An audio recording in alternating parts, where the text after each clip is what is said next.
búsqueda incesante de contenido, de cosas que pasan. Uno llega en ciertos momentos a encontrar cosas que caen bien, caen a punto en la misión que uno está preparando o a punto en el momento histórico en el que estamos viviendo, si, como queremos, seguimos hablando de la política cubana, de la historia cubana y de las cosas que han pasado y de los hombres cubanos, ¿por qué no? Porque todo no puede ser tan abstracto que solamente toquemos la retórica de Cuba, el patriotismo, la patria, la cubanía y estas cosas que nos conciernen a todos, pero todos no la vemos de la misma manera. En fin, ¿cómo sabe? Los comunistas son fanáticos a ser culpables. Son fanáticos a buscar un culpable. La mayoría de las veces el culpable hace parte del bando opuesto. Pero cuando se pone mal a las cosas, cuando descubren o cuando se sabe que la corrupción en el seno de las entidades comunistas es tal que ya los escándalos son inaguantables, casi siempre hacen perder que más tiene porque es el más débil. Es un sistema de vigilancia en el cual te dejan hacer, te vas haciendo, hasta que un día te cogen y sales de culpable sin siquiera haber sido más corrupto que quienes te acusan de. Pero me pasó por la cabeza ponerme a leer, y en Cuba Cute encontré un artículo sobre un cubano que aparentemente fue mambís. Un cubano que fue mambís y que además de ser mambís, en los tiempos de la República fue un gran millonario. Les hablo de José Miguel Tarafa. José Miguel Tarafa, que fue propietario de centrales azucareros, que fue un rico inversor cubano, incluso en Estados Unidos, dejó grandes cantidades de dinero, las cuales, pues, si nos ponemos a indagar, a buscar un poco en la historia, podemos encontrar incluso en New York Times de 1932, de aquella época, escrito sobre este gran cubano, además de ser mambís, fue millonario. Y nunca en la historia, al no ser que la hayan tapado, y no pienso que la historia de aquellos tiempos quede tan distante como para haber sido escondida, no lo digo por la distancia, pues esta estamos viviendo ahora y la mayoría de esta historia es escondida, no sabemos solo hablamos de lo que encontramos, solo hablamos de lo que vivimos, pero entre vivencia y vivencia no podemos recuperar lo necesario para construir, si se quiere, el último filme de la revolución. El último filme. Y les quiero leer esta historia de este señor, que además de ser mambisa, además de haber llegado a los grados de coronel, pues supo después de la guerra, puesto que antes era de familia acomodada, pienso, se enroló en las fuerzas mambisas y luego pues, siguió su historia. No quiso nunca tener cargos políticos, se dedicó a enriquecerse, bien entendido, pues producto de su trabajo, pues nada mejor podía hacer, pero sobre todo se dedicó a en lo que le concernía abogar por lo que abogaban los mambistas. Seguir luchando de una parte como civil, como ciudadano, y de otra parte a construir aquella Cuba con la cual soñó Martí. Era amigo incluso de nuestro prócer nacional. Y les quiero leer la historia del coronel José Miguel Tarafa. Dice así, y el artículo lo pueden buscar porque se los voy a leer porque es un poco larga, yo no tuve tiempo de aprendérmela y bueno, porque de todas formas, qué mejor que contársela y no inventarla cuando uno no conoce la historia. La historia olvidada de José Miguel Tarafa, el único mambí cubano que se convirtió en millonario tras la guerra de independencia. Figúrese usted. Imagínense usted a Huber Matos, millonario, pero como comandante de la revolución, millonario, después de la revolución. No tuvo que ser. Lo acusaron de ser agente del imperialismo, cuando apenas lo que quiso decir fue, yo no participo de esta estafa, porque lo que están montando es un circo común. Este señor nadie lo acusó. Al contrario, lo aplaudían. Cubanos lo aplaudían. Cubanos lo buscaban. ¿Cuántos cubanos no le dio dinero? Esta es la Cuba que destruyó la revolución. La Cuba de estos señores. Les leo esta historia. El coronel José Miguel Tarafa Armas fue, sin dudas, el más importante entre los altos oficiales del Ejército Libertador de Cuba que, en la República, lograron acumular una gran fortuna. Nació en Matanzas el 12 de septiembre de 1869 en el seno de una familia acomodada. Estudió en los Colapios de Guanabacoa y en Alabama, Estados Unidos, donde trabajó en un central azucarero. Al estallar en 1895 la Guerra de Independencia de Cuba, se puso a las órdenes del mayor general Aristo García Íñiguez y, como su ayudante, desembarcó en la isla para incorporarse al Ejército Libertador. Mire usted, durante la contienda fue ayudante en jefe del Estado Mayor del Mayor General Javier de la Vega.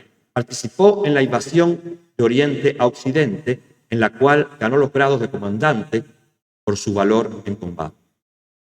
Para aprovechar sus contactos en los Estados Unidos, fue enviado en comisiones a ese país con el objetivo de preparar una expedición que invadiera la isla de Pipa, proyecto que finalmente no se concretaría. Regresaría entonces al campo insurrecto y terminaría la guerra con grados de teniente coronel. Al concluir la contienda era muy pobre, pero pronto se relacionó con inversionistas norteamericanos y británicos. Hizo lo mismo que hicieron los bandidos rebeldes con Díaz. Lo hizo en un país democrático. Y lo logró. Logró su sueño, logró su cometido y siguió luchando. Del plano civil, pero por la Cuba que ellos querían. Una Cuba próspera, una Cuba con infraestructuras, y fue a lo que se dedicó este señor. Al concluir la contienda era muy pobre, pero pronto se relacionó con inversionistas norteamericanos y británicos, sobre todo con el abogado Horacio Rubén, gran amigo de José Martí. Al mismo tiempo obtenía crédito para adquirir baratas grandes extensiones de tierras en Camagüey. No aceptó cargos políticos ni públicos y se dedicó por completo a los negocios. Estuvo tan vinculado con los capitalistas norteamericanos que estos lo consideraron uno más de entre ellos y lo hicieron miembro y parte de la directiva del exclusivo Country Club, al que muy pocos cubanos lograron pertenecer en esos primeros años republicanos. En 1909 compró su primer central azucarero. Un momento. El Santa Filomena fue su primer central azucarero, comprado en 1909, fíjese usted, que rebautizó como Central Cuba, central que fue rebautizado por la Revolución como Central Cuba Libre. Bueno, rebautizado para dejarlo morir, para que se hiciera chatarra con el tiempo. Eso es el Central Cuba hoy en día.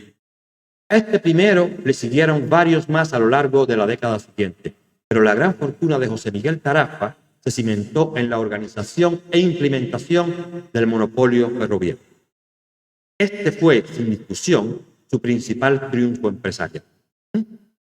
Pues logró imponerlo contra la voluntad de la poderosa clase de hacendados y la resistencia de las empresas azucareras norteamericanas. Figúrese usted, un ex-mambí, ya hombre hecho y derecho, realizado profesionalmente y económicamente, se opuso. Fue como nos contaron, de que los norteamericanos, e incluso en 1958 ya los cubanos contaban con la mayoría de las infraestructuras y la mayor cantidad, el mayor índice de exportaciones azucareras cubanas y de campos de azúcar cubano pertenecían a propietarios cubanos, no a propietarios norteamericanos. Y sigo. Este fue sin discusión su principal triunfo empresarial, pues logró imponerlo contra la voluntad de la poderosa clase de hacendados y la resistencia de las empresas azucareras norteamericanas. El 9 de octubre de 1923 consiguió que el Congreso de la República, imagínense, un rico hacendado ex-mambí, consiguió que el Congreso de la República de Cuba sancionara la llamada Ley Tarafa, de la cual nada conocemos. Nada conocemos y nada conocieron muchos de los que, vivieron en los primeros años de la Revolución y luego murieron. O se fueron. Por cuya aprobación se dice que pagó $500,000 de pesos. Bueno, corrupción Veremos qué pasa. Mediante la cual se le canceló a los centrales azucareros norteamericanos la autorización de embarcar azúcar o ferrocarriles privados. Poco después de promulgar la ley, Carafa establecería, junto a su amigo el doctor Rubens, los ferrocarriles consolidados de Cuba, que prácticamente se aseguraron el transporte de todo el dulce. Falleció en Nueva York el 23 de julio de 1932, dejando a sus herederos un enorme patrimonio que estos se encargarían de multiplicar.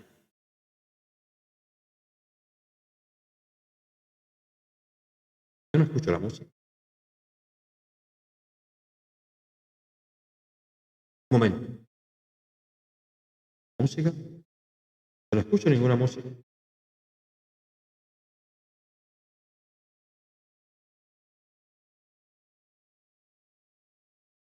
Un momento, por favor.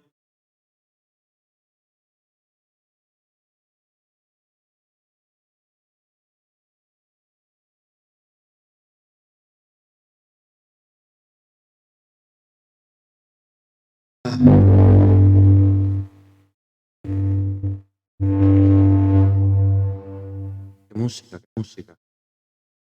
Un momento, por favor, que aparentemente no me digas que... ¿Qué música?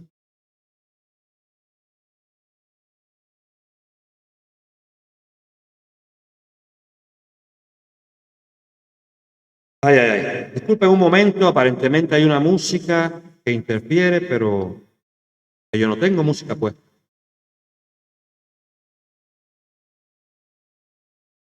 Un momento.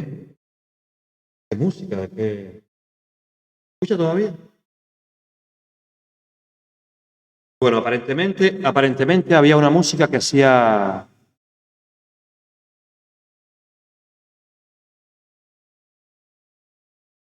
¿Se escuchaba mi voz? ¿Se escuchaba mi voz o no se escuchaba mi voz? ¿Aló? ¿Aló? ¿Aló? Discúlpeme, hubo un problema, un pequeño problema de audio. Espero se me escuche bien. Espero se me escuche bien. A ver. Cosas que pasan, ¿eh? Siempre, ¿no? Yo no tengo con quién molestarme.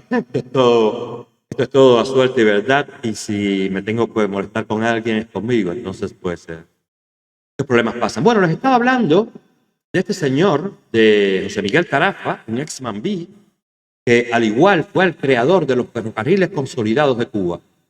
Este señor dejó su vida, su fortuna, construyendo, haciendo esa Cuba con las cuales los mambíes habían soñado. Yo me imagino, ahora usted imagínese también que si todos los comandantes de la revolución hubieran hecho lo mismo que hizo Carafa, si Fidel Castro hubiera dejado, si Fidel y Raúl Castro y su camarilla, quizás había un pequeño núcleo bien rojo, bien color fuego, que nunca hubiera entrado de comunistas acérrimos, que nunca hubieran dejado que el capital privado entrara en el destino de la revolución, o que jugara el destino de la revolución socialista. Pero imagínense ustedes, si en vez de una revolución socialista, Fidel Castro hubiera cumplido su promesa de reinstaurar la Constitución de 1940, que era una constitución verdaderamente libre, verdaderamente democrática, y no se hubiera enrumbado en el destino revolucionario de la revolución, de esta cosa socialista que ellos se inventaron. Figúrense ustedes, si eso hubiera pasado. Pues hubiéramos tenido un país hoy en el cual, quizás, a ver, imaginando un poco, con un poco de locura, el Che no sé, porque bueno, por lo menos hubiera abierto un... Che era bastante vago, que para lo único que serviera para matar, pero imaginemos que el Che se le hubiera descubierto la mentira, o que no hubiera sido un tipo mentiroso y que no hubiera podido abrir un gabinete de medicina en Cuba, pero que hubiera abierto un gabinete de enfermería y por ahí hubiera hecho negocio. Que Juan Almeida se hubiera dedicado a escribir canciones, a ganar por sus canciones. Hoy en día, y siempre, desde siempre, sobre todo en aquella época, porque hoy ya los compositores no viven como los poetas no vivimos de nuestras letras, ni los escritores, los más prolíferos, viven hoy en día de sus libros. Hay que escribir mucho, hay que crear mucho, y los libros, visto el precio en los cuales las diferentes crisis por las cuales ha pasado el sector de la edición, pues los libros se han devaluado completamente. Pero imagínense ustedes que Almeida y Alfredo Guevara y el otro, y Raúl Castro, hasta Raúl Castro, que estudió, creo que había comenzado a estudiar empresariales en la Universidad de La Habana, justo antes de embarcarse en esta cosa en la que se metieron. Que toda esa gente hubiera hecho lo mismo que Tará. Imagínense ustedes que lo que prometieron era la libertad para los cubanos, la libre empresa en Cuba, la prosperidad para la patria, la independencia para la patria. Imagínense que eso se hubiera cumplido, pero que se hubiera cumplido cada uno cogiendo por su lado después de la revolución. Quizás en cargos políticos, los que lo hubieran deseado, pero quizás en la vida civil todos, en la vida civil, dedicándose a lo que sabían hacer, dejando que Cuba se manifestara de la manera que hubiera querido manifestarse, dejando que Cuba prosperara como todos soñaban en aquella época. No, eso no pasó. Sin embargo, esto lo hizo un mambís. Que no nos digan más que Martí hubiera sido hoy comunista. Que no nos digan más que ellos son como Martí hubiera sido, o como Martí quiso que fuera, el cubano medio, el cubano normal, el cubano de a pies. Martí no quiso que nadie viviera su vida. Entonces Martí no hubiera obligado nunca a los jefes guerrilleros, a los jefes mambises, a convertirse en, vale, tú tienes que ser general toda la vida, tú tienes que ser coronel toda la vida, y tú eres el que te vas a ocupar a partir de mañana de denunciar a todo el general, a todo el coronel, a todo el teniente y a todo el que en la calle hable mal de mí. ¿Ustedes se imaginan que Martí hubiera hecho eso? ¿No? Mire, este señor, no sé si vio a Martí, no sé si lo conoció, de alguna manera tenía un lazo con el poeta, de alguna manera. En todo caso, estuvo a las órdenes de Gómez, que sí subsistió al fin de la guerra, de Calixto García, que sí subsistió al fin de la guerra, y de otros tantos, porque igual vino presidente el hijo de Carlos Manuel de Céspedes unas décadas después de la creación de la República. O sea que cada uno de los mambises hizo lo que le vino en ganas después. ¿Por qué no pasó eso con los rebeldes? Porque eran unos ampones, porque solo vinieron a cogerse Cuba, porque eso estaba ya predeterminado el día del triunfo. En fin.